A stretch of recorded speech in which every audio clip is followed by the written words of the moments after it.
আপনারা জানেন ধোবাউড়া উপজেলার বড়তলা ইউনিয়নের টাঙ্গাটি গ্রামে গত কয়েকদিন আগে 4 বছর 7 মাসের নিশামণি হত্যা তাকে দর্শন করে হত্যা করে করা হয়েছে। আমরা সরকারের কাছে দাবি পেশ করব।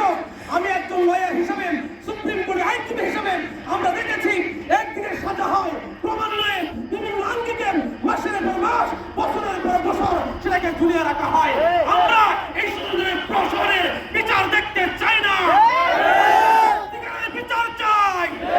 আমরা দেখতে চাই এই বাংলার মাটিতে যারা দর্শন করবেন, যারা হত্যা করবেন, তাদেরকেও এরকম পাবেন শাস্তি আওতায় এনে তাদেরকে জনসম্মুখে ফাঁসির কাছে তুলে দেওয়া হোক। সরকারের আওতায় বাংলাদেশের আইনের মধ্যে যেটা রয়েছে তার মধ্যে সেই শাস্তির ব্যবস্থা করতে পারেন। আপনারা জানেন কয়েকদিন আগে যে রামিসা হত্যা হয়েছে, সে রামিসাকে 7 দিনের মধ্যে তার শাস্তি নিশ্চিত হয়েছে। আমরা আশা করব, আমরা অনেকে একবার বলছি, শুধু তাই নয়, ইচ্ছা করলে সরকার 1 সপ্তাহ থেকে 15 দিনের মধ্যে সেটা করতে পারে। আমি আহ্বান করছি, সরকার এই বিষয়ে কঠোর রয়েছে এবং আমরা আহ্বান করব তারা যেন আরো সুষ্ঠু সুন্দর তদন্তের মাধ্যমে, বিশেষ করে আমাদের এই বড়তলার নিশামণি হত্যার যে ন্যাক্কারজনক ঘটনা হয়েছে তার সুষ্ঠু বিচার হোক এবং আগামী 15 দিনের মধ্যেই সেটা যেন পূর্ণাঙ্গ রূপে একটা ট্রায়ালের মাধ্যমে বিচার আওতায় এনে তাকে ফাঁসি দেওয়া হোক।